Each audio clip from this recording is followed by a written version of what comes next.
जय माता दी दोस्तों, दीपा होम गार्डन में आप सभी का बहुत बहुत स्वागत है।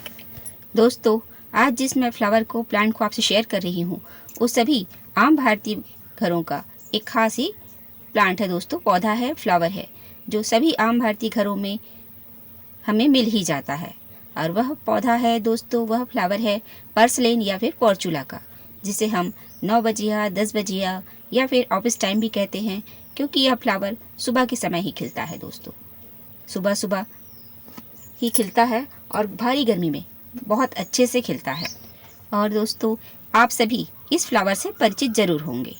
तो मेरे यहाँ भी मेरे इस प्लांट में 4-5 तरह के कलर हैं और वो अभी बहुत अच्छे से खिल रहे हैं।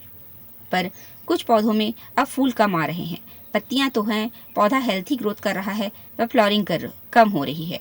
तो दोस्तों, आज के वीडियो में मैं आपसे यही शेयर करूंगी कि हमें पर्सलेन पोर्चुला को फिर से फ्लॉरिंग के लिए किस तरह तैयार किया जाए, उन्हें किस तरह रिबूट किया जाए, रिचार्ज किया जाए, जिससे वो फिर से हजारों की संख्या में अपने रंग बिरंगे फूलों से हमारे बगिया को भर दे।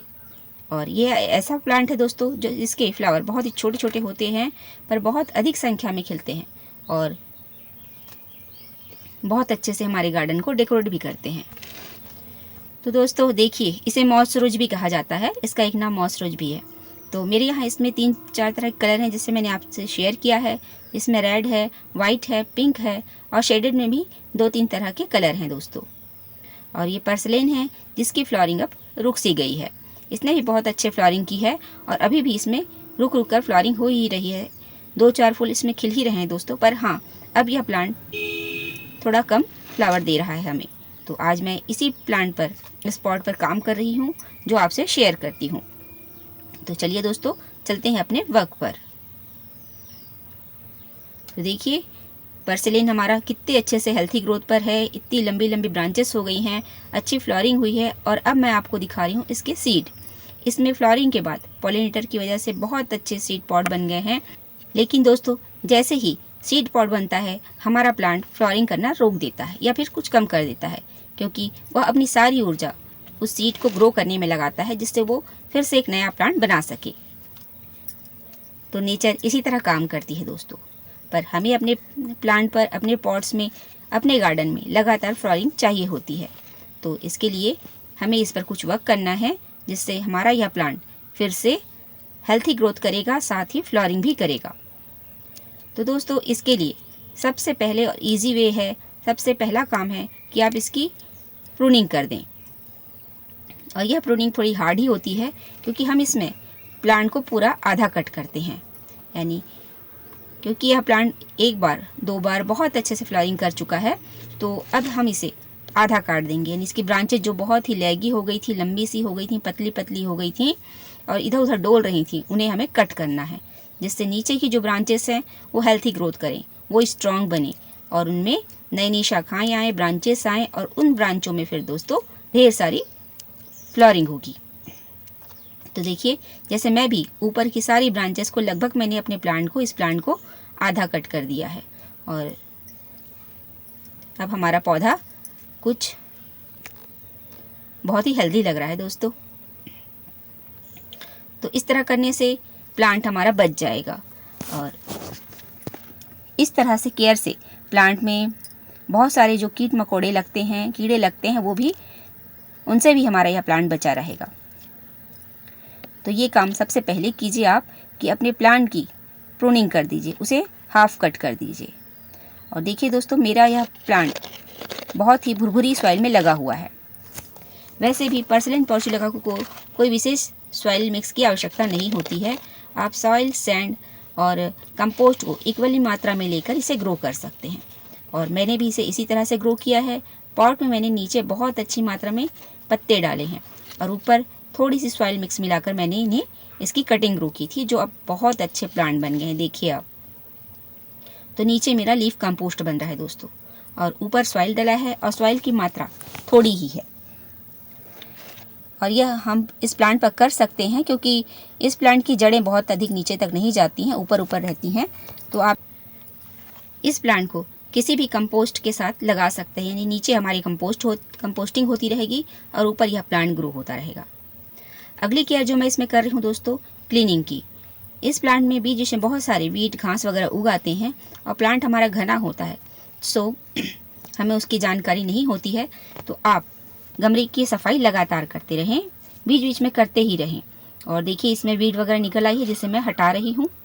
तो इस तरह, और जो सूखी भी ब्रांचेस हैं, जो सूखे फूल हैं, उन्हें भी हटा दें आप, क्योंकि ये सारी चीज़ें हमारी प्लांट की ग्रोथ को, ऊर्जा को अवशोषित करती हैं, लेती हैं, जिससे हमारा प्लांट कमज़ोर पड़ता है। और साथ ही इस तरह के वेस्ट रहने से कीड़े मकोड़े भी प्लांट की ओर आकर्षित होते हैं। तो दोस्तों अपने प्लांट की पॉट की सफाई लगातार करते रहें। तो एक भुरभुरी सॉइल में मैंने इसे लगाया है। और साथ ही दोस्तों आप इस प्लांट को अच्छी धूप जरूर दें, क्योंकि पर्सिलेन पोर्चुलाका को 6 से 8 घंटों की सीधी धूप चाहिए। और यह प्लांट तो समर का ही है, धूप का ही है, तो आप इसे छाया वाली जगह पर बिल्कुल ना रखें, अच्छी धूप वाली जगह पर ही रखें, जिससे यह प्लांट बहुत अच्छी फ्लावरिंग करेगा, ग्रोथ करेगा।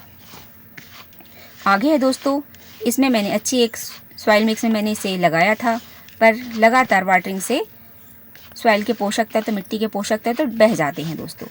तो वो अब जब इस प्लांट को रिबूट करना है हमें, तो मैं दे रही हूँ। तो इसके लिए मैंने थोड़ी सी वर्मी कंपोस्ट ली है, थोड़ी सी नीम की खली ली है और थोड़ी सी ही बोन मिल लिया है। नीम खली से दोस्तों हमारा यह प्लांट फंगस से बचा रहेगा, क्योंकि आगे बारिश होने वाली है, तो उससे प्लांट में फंगस वगैरह लग सकती है, इसलिए मैंने नीम खली का उपयोग किया है। साथ ही बोन मिल लेने से प्लांट को फ्लावरिंग में मदद मिलेगी, प्लांट को पोटास मिलेगा, जिससे वो लगातार फ्लावरिंग करता रहेगा। और कंपोस्ट तो, वर्मी कंपोस्ट तो बेस्ट ही है दोस्तों सभी फ्लावरिंग प्लांट के लिए। तो इस तरह से इन तीनों को मिलाकर हम अपने प्लांट में थोड़ी थोड़ी मात्रा में देंगे। उससे पहले आप सॉइल की हल्की सी कुड़ाई कर लें। हालांकि जिस पॉट में यह प्लांट लगा होता है कुड़ाई नहीं कर सकते हम, तो देखिए जैसे मैंने किया है कि पॉट के किनारे किनारे ही की मिट्टी को ही मैंने हल्का सा कुड़ाई किया है। बहुत गहरी वाली कुड़ाई नहीं करेंगे, नहीं तो इसकी सारी जड़ें बाहर आ जाएंगी और प्लांट हमारा ख़राब हो जाएगा। तो गमले की जो दीवारें हैं उससे ही सटकर मैंने थोड़ी थोड़ी कुड़ाई की है, मिट्टी को हल्का सा भुरभुरा किया है, और फिर उसके बाद मैं कंपोस्ट दे रही हूँ। और मैंने चारों तरफ कंपोस्ट की अच्छी सी एक लाइन बना दी है, जो पानी में घुलकर सभी पौधों को मिलती रहेगी, सभी जड़ों को मिलती रहेगी। तो देखिए इस तरह से जो भी ब्रांचेस थोड़ी सी लेगी लंबी हो गई हैं, उन्हें आप कट कर दें। यह एक ऐसा प्लांट है दोस्तों जिसे हम पॉट में, हैंगिंग पॉट में, सभी पॉट में बड़ी आसानी से लगा सकते हैं। और यह ऐसा प्लांट है जिसे हम बहुत सारे DIY प्लांटर में भी लगाते हैं और टूटे फूटे बर्तनों में भी लगा सकते हैं, यानी किसी भी जगह, किसी भी पात्र में इसे लगा सकते हैं और ये उस जगह को बहुत ही सुंदर बना देता है, बहुत जल्दी, बिना मेहनत के, कम केयर के। तो बिगिनर के लिए तो यह प्लांट बेस्ट है दोस्तों। यदि आप कम केयर में, कम देखभाल में एक फ्लावरिंग प्लांट चाहते हैं समर में, तो यह एक बहुत ही अच्छा फ्लावरिंग प्लांट है। तो हमने फ्लावरिंग के लिए कंपोस्ट अपने प्लांट को दे दिया है।